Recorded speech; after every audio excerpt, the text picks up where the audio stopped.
When he was first diagnosed with cancer and he had the Nissen on his esophagus, and then he had his bladder removed and his prostate removed and his kidney removed, and he ended up being hospitalized. And the corpsman, when they were checking him into the hospital, was looking at his medical record, and he looks at him, and I'm just sitting there, and he goes, "Sir, you're a tough son of a bitch." And so that's whenever I get nervous, Bill would always be like, "Remember, I'm a tough son of a bitch." And so then the kids heard that, and then they were pretty sure that Bill was Superman. Like Elizabeth, when she was little, used to say, "My dad is Superman." Like she believed that. And so whenever he would get chemo, and that was our family time, we would go to infusions over the weekend, he would wear a Superman shirt. And so we called him Superman. He was our Superman. So I think that best describes him. I was married to Superman.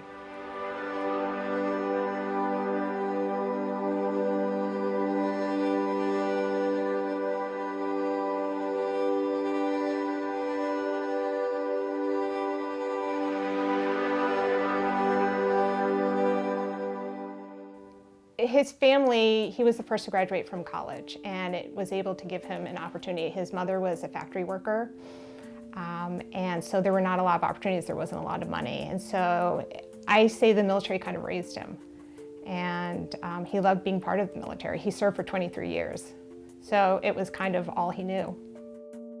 I noticed him, I just thought he was very handsome, and he had high and tight, and he was sunburned. And I didn't know that he was just coming back from Kuwait. And so we just started talking, and we get on the plane, and it's this humongous plane, and we're sitting next to each other. And so we talked the entire time, and then we handed each other our landlines because we didn't have cell phones. Again, it was a long time ago. And the next day he calls me, he's like, "Oh, I was trying to be cool, but I really wanted to talk with you." And our first date was at the TGI Fridays. I got a Caesar salad, and he got something else, and he wanted to pay for it, and I said, "Let's go Dutch." And I gave him a check, and he never cashed it. He always kept it in his wallet. And then a year later, we were engaged, and the year after that, we were married. So he was diagnosed with Nissen after he came back from Kuwait, and when we were in Kansas, and that's where he had his surgery there. It never occurred to us that that's what caused it. We just thought, he got it, and they tested to make sure it wasn't genetic. And they said because of the grade, and that Bill was not a smoker, and that it happened within less than 5 years, and they were able to identify what they think caused it. All of his doctors across the board stated that's what it was from toxic exposure. When he was they think from when he was in the Persian Gulf, he ended up getting Barrett's esophagus, and so he had to have a Nissen it's a surgery on his esophagus. And then when he came back from Iraq, they think the bladder cancer, they're not sure about the prostate, but they're sure the bladder cancer was from toxic exposure when he was deployed in Iraq. So it was 2 different exposures.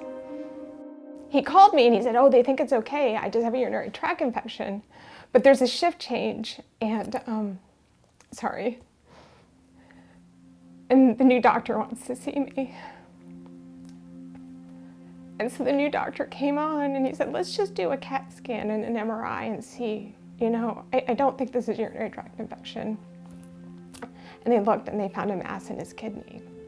And they're like, "Oh, we found that he has prostate cancer also.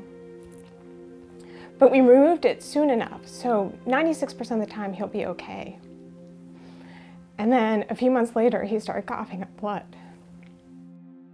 At the end of September 2015, early October 2015, he was hospitalized.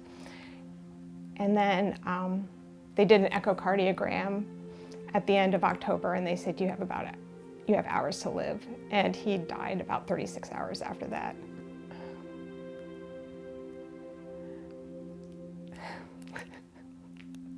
He said, I beat cancer because the cancer's gonna die with me. I fought it all this time and now I'm gonna beat it. Sorry. He said, I finally beat it because it's gonna die with me. And then his last words as I held him was home. He kept saying home, and I said, oh baby, just go home. It's okay.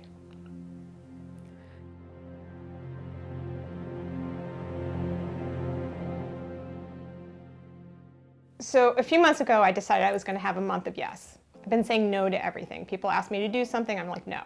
So I decided, I'm going to say yes to everything. If someone asks me something, I'm going to say yes to it. And so one of the things was that we volunteered, or we decided we would go to this honor guard gala, the kids and I, because this was my month of yes. I was like, I don't want to buy a new dress. So I ended up wearing a very old dress that was dry cleaned. And my son wore a suit, which he normally doesn't. And I didn't know where to take them. I was like, there's a lot of places, like, where should I go? And the kids are like, well, go where Daddy went, which is just right around the corner of where we live. So I go to the dry cleaner and I hand her my ticket, and she's pulling these clothes that I don't recognize and she's dusting them. And I'm like, that's really odd. Like, why is she dusting clothes? And then she pulls out more clothes, dusting some more. And I'm like, I don't see my dress and suit. And then she pulls the dress and suit and she brings them all forward. And I'm thinking, what is this? And then I look, and it's dry cleaning that my husband had dropped off. So these are the shirts that I got back. And if you can look at the date, you can see that it was September 29, 2015. And he was in the hospital by then. And then a month later in a day, he was dead. And so it was extraordinary. When someone dies, what people don't realize is you don't get any more pictures. You don't have any more items of theirs. You don't. That's it. The last picture you have is the last picture you have of them. And so I had come to terms with that until a few weeks ago.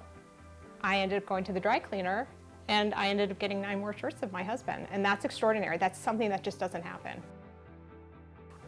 So when I got them, I was over the moon. I couldn't believe it. I was actually speechless. I was just, you can't, but I assume this is what it's like doing drugs like this.